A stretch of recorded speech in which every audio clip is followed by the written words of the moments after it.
Hello and welcome to another Math 4 Honors lesson from Arlington High School. My name is Kirk Weiler, and today we're going to be doing Unit number 1, Lesson number 10 on solving equations graphically. So, you're going to need your graphing calculator for this. Make sure that you have it out so that you can follow along and do some of the exercises. Okay, let's get right into it. Now, before we even do exercise number 1, let me just emphasize my sort of hierarchy in terms of equation solving skills. Number 1, most important, being able to use inverses and inverse operations to solve an equation. Number 2, using the zero product law. And number 3, solving equations graphically. These three methods are absolutely essential as you move forward. Almost every equation solving technique, one way or another, relies on one of those three. So, let's jump right into exercise 1. It says, consider the simple linear equation 3x minus 1 equals x plus 5. Letter A, very easy, solve this equation algebraically. Pause the video and take about a minute to do that. Alright, let's go through it real fast. This piece of cake, right? We've got 3x minus 1 equals x plus 5. Use the property of equality that says I can subtract an x from both sides, add 1. I'm sure many of my students wouldn't even show this work. And then divide both sides by 2, and we get x equals 3. Now, I want to be very clear. The solution to this equation is x equals 3 and only x equals 3 because it is the only x value that will make that equation true. Now, letter B. It says solve this equation graphically and show your sketch below. Alright, well, in order to do this on the graphing calculator, what we're going to do is we're going to graph both sides of the equation and find out where they intersect. So what I'd like to do now is I'd like to show you how to do that on the TI-84 Plus. I'm going to snap my fingers and it's going to open right up.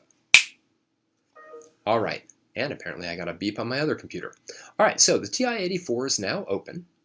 Alright, what we're going to do is we're going to go into the y equals option. Alright, clear out any equations that you might have in y1, y2, etc. In y1, I'm going to put in 3x minus 1. And in y2, I'm going to put in x plus 5. Because I literally want to figure out where do these two functions intersect? Where are they equal? All right. Now, once you've got your equations in y1 and y2, you want to make sure that they're right. So take your time, pause, look them over. All right. Now we have to set our window. All right. So let's go into the window setting. Now, the window is sometimes the trickiest part about solving equations graphically. In fact, I would argue it is the trickiest part. Because if you don't know what the solutions are up front, it may be difficult to think about what the best window will be. Worst case scenario, you could start with the standard window and move on from there. So that's what I'm going to do. I'm going to put in, x min is negative 10, x max positive 10, so that's the standard viewing window, y min negative 10, y max positive 10. All right, so check your window, make sure it looks good. And without further ado, let's graph this thing. All right, we got to wait a little bit to see the two lines come up. And now what we're going to do is we're going to use the intersect command. All right, now to get to the intersect command, what we really need to do is get to the calculate menu on our calculators. To do that, right, see right up here where it says the trace button, right on our calculator. Here, I'm looking for a calculator just to make sure I've got it right. All right, right above the trace button is the calculate button. So we're going to hit second trace and it's going to pop us into this menu, right? And what we want to do is we really want to just go down to intersect. On my calculator, it's option 5. So you can either hit 5 or you can just do the down button until you get there. All right, so we go all the way down and we grab the intersect and we hit it. Now it pops us back out to this graphing screen, right? And it's going to ask us two questions, right? The first question, actually 3 questions. The first question is curve number 1. Well, if you've only graphed 2 curves, then you can just hit enter. Curve number 2, just graph 2 curves, hit enter. The reason it asks you that is if you had 3 or more curves graphed, then you'd have to specify which 2 you wanted to find the intersection of. Right. Finally, it asks us for a guess. The reason it does this is because we could have more than one intersection point. So what we want to do is move the cursor relatively close to the intersection point, and then we want to hit enter. All right. Now, what does this particular graph tell us?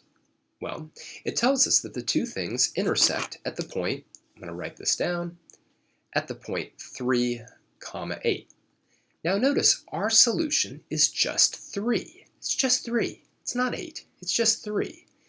All right, and in fact, let me move the calculator so that I have some room to draw apparently a poor set of axes, right? But here are my two lines. Here's my 3x minus 1, and here's my x plus 5. Now, unlike the New York State Regents exam, all right, for my own class, and even on the AP exam, that's perfectly good, and many times you don't even need to show it. Now I want to be very clear, the solution to this equation is not the coordinate pair 3, 8. In fact, let me just put red, right? We are using this graph to do one and only one thing, and that's find the x coordinate of intersection, right? I do not want the y. I'm solving an equation that only involves x. I want a solution that only involves x. All right? So pause the video now and write down anything you need to. Okay. Well, I'm going to clear out the text. All right. I think what I'm going to do is make the calculator kind of small for right now.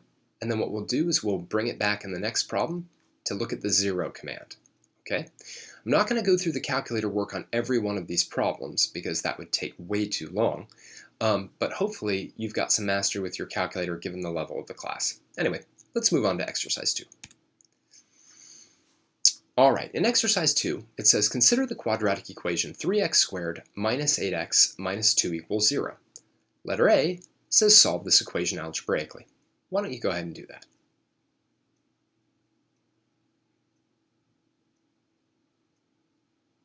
All right. Well, you might have gotten a little frustrated with this one because this is a prime trinomial. So this trinomial is prime. It cannot be factored. All right, I'm kind of hoping my own students kind of worked with it for a while, got frustrated, and maybe said, hey, I wonder what b squared minus 4ac is, right? That's that discriminant, right? You know, and that can very easily tell us whether or not this thing is factorable. See, this is not a perfect square.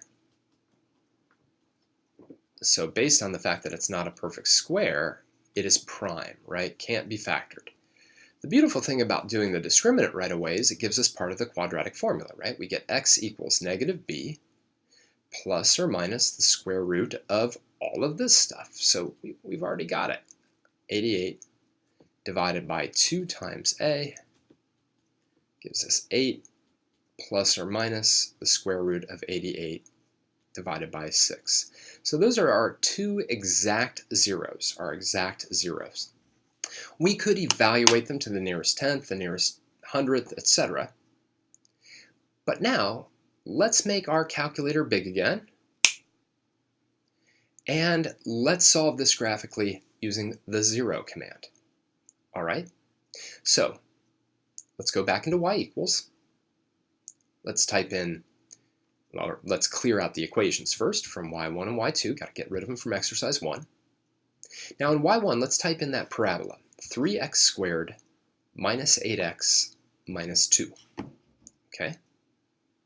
Now, we maybe don't have the greatest sense for where this thing should be graphed, but let's just keep the standard viewing window that we have right now. That's going to be good enough. So let's hit graph. All right. Now, in this case, I'm not really looking for the intersection of this parabola with any particular other curve. What I really want is where it's equal to 0. I want to know where it hits the x-axis, right? Those two locations there and there. And what I'm going to do is I'm going to go back into the calculate menu and use what's called the zero command. So let's go back into calculate, right? Hit second, trace. All right, we're now into the calculate menu. And the zero command's almost immediately there, right? For me, it's option 2, so I'm going to go down to the zero command. I'm going to grab it, hit enter, and now I'm back out. Now again, the calculator starts to ask me questions. The first thing it asks me is, what is the left bound? Okay, so let's find the leftmost zero. Let's find the one over here. All right. When it says what is the left bound, what it really means is it wants me to put the cursor somewhere to the left of that 0. So I just keep hitting the left arrow, and now it's to the left of the 0, and I hit enter. Now it says right bound, so I hit my right arrow and tell them to the right of the 0, and I hit enter. And then it asks me yet again for a guess, because in theory, it didn't happen here, but in theory there could be 2 zeros between that left bound and that right bound, and it wants me to put the cursor near the one that I want it to find. So I'm going to put the cursor kind of closer to that one, and now I hit enter.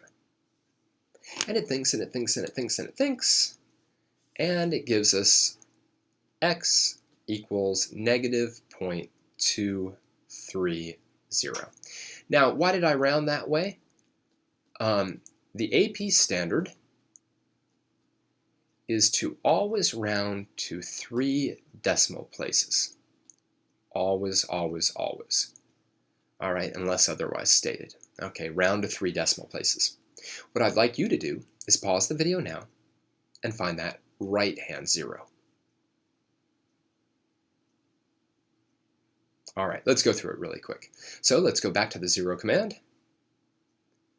Let's grab it, go back out to the main screen. It asks me for my left guess, so I've got to put my cursor somewhere to the left of that rightmost 0.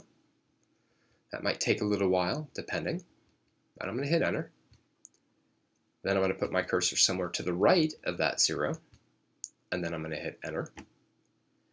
And then it asks me for my guess, so again I move the cursor a little bit closer to it, hit enter, thinks a little bit, and here's that other 0. X equals 2.897. All right. Good enough, right? And that's the 0 command. So I use 2 basic things when I solve equations graphically. I use intersect when both sides of the equation, if you will, have variables on them. And then I use the 0 command if only one side has variables and the other side is equal to 0. Okay? You can use intersect or 0 in every case. Okay? You can use one of them or the other one and just stick with it. A lot of students love using the 0 command, so they always pull everything over to one side of the equation, set it equal to 0, and then use it. The huge advantage of that is that you're always then only looking for x-intercepts, and you don't have to worry as much about the y window as you do the x window. I still like using the intersect command. That's me personally. All right.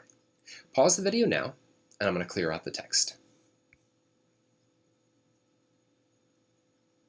Okay, here we go. All right, I'm also going to get rid of the calculator at this point, all right, and I'm going to rely on you being able to use your calculators from now on. I will draw graphs though, okay? So here we go. Bye-bye TI-84 plus. All right, let's take a look at exercise 3. It says solve the equation 4 to the x equals 4x plus 5 for all values of x. Round your answers to the nearest hundredth. A little bit of comment on this compared to the other 2 that we just did. The other 2 equations that we just solved, there were algebraic methods for solving them. There is absolutely no algebraic way of solving this. No algebraic method. The smartest math students on earth can't solve that one with algebra. But, you know, what are we going to do? We're going to take our calculators, we're going to put in y1, 4 raised to the x, and in y2, we're going to put in 4x plus 5. Then we're going to set our windows appropriately, and we're going to find all solutions. So, why don't you pause the video now and work on this.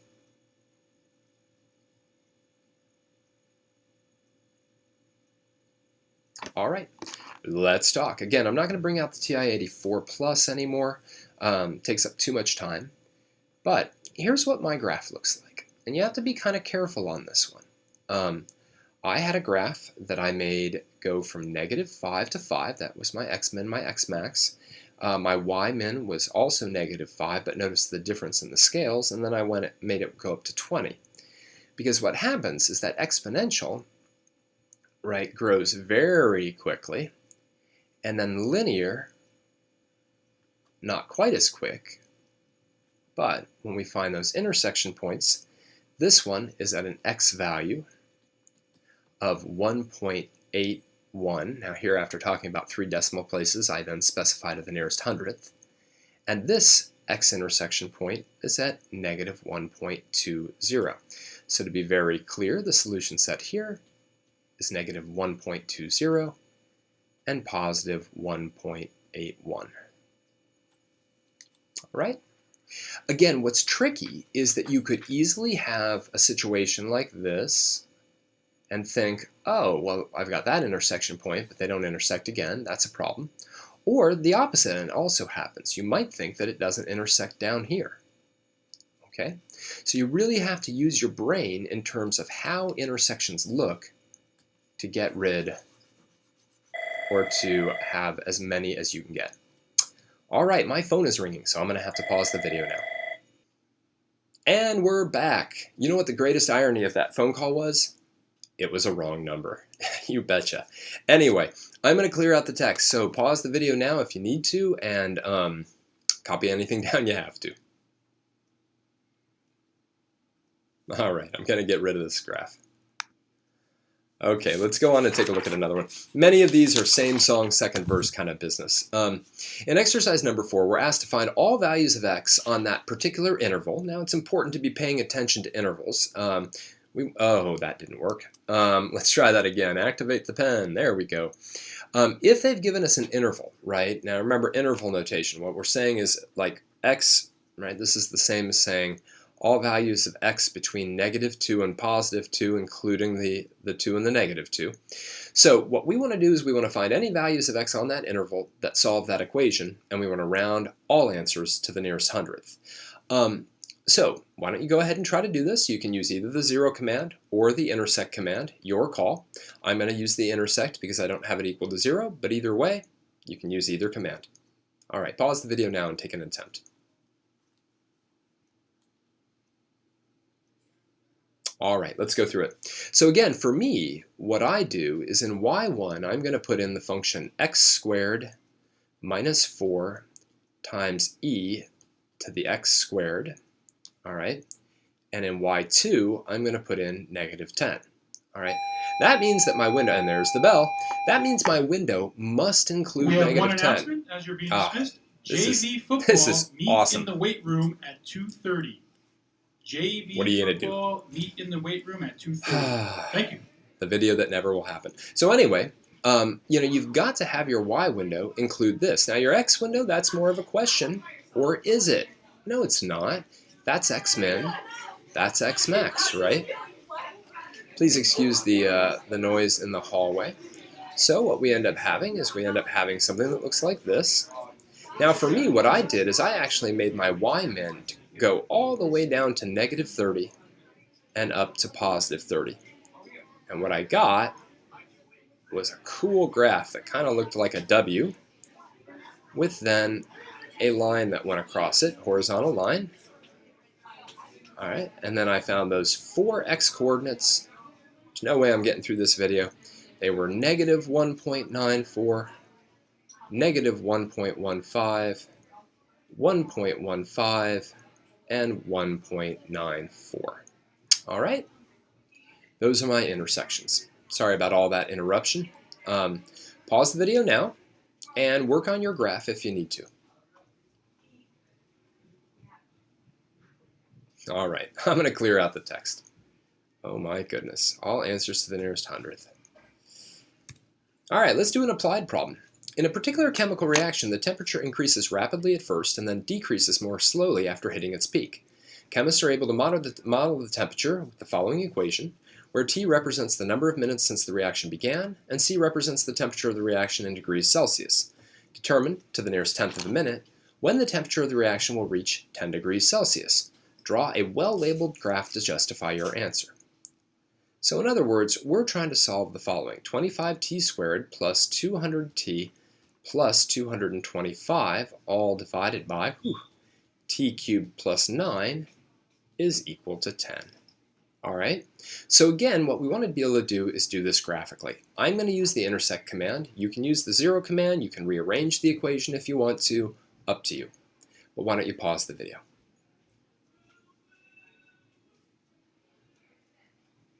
All right, well, one of the great things in this problem is they really gave me my x window, all right?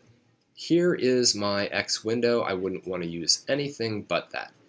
Of more question would be my Y window, and that I might actually have to play around with a little bit.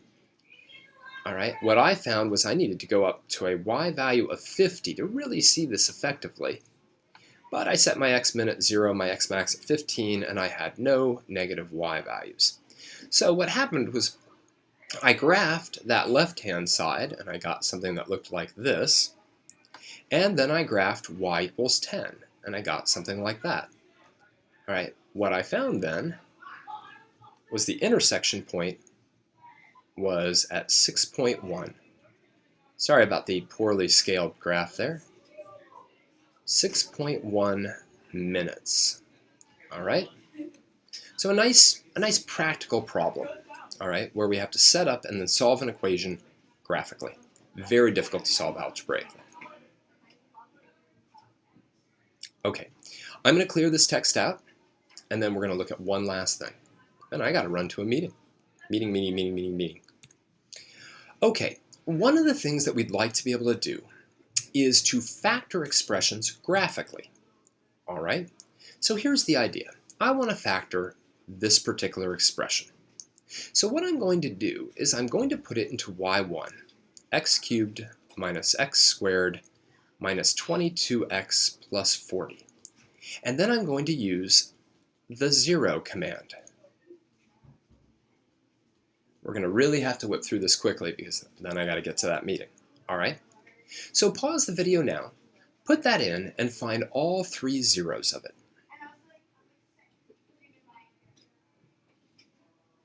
Did you get them? All right, using the 0 command, what we find is we find zeros of -5, +2, and +4. Now that means that the thing must be factored as x plus 5 times x minus 2 times x minus 4, all right, in order to have those zeros. Now, this is a much more complicated expression, and it ends up having 4 zeros. It ends up being zeros of -4.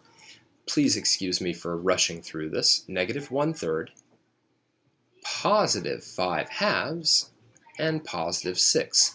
Now, you can't just do this. I mean, you can with some of them. So, for instance, x plus 4, that works. And x minus 6, that works. But we don't have x plus 1/3. In fact, what we'll have is we'll have 3x plus 1. That's this root. This one will be 2x minus 5. Right?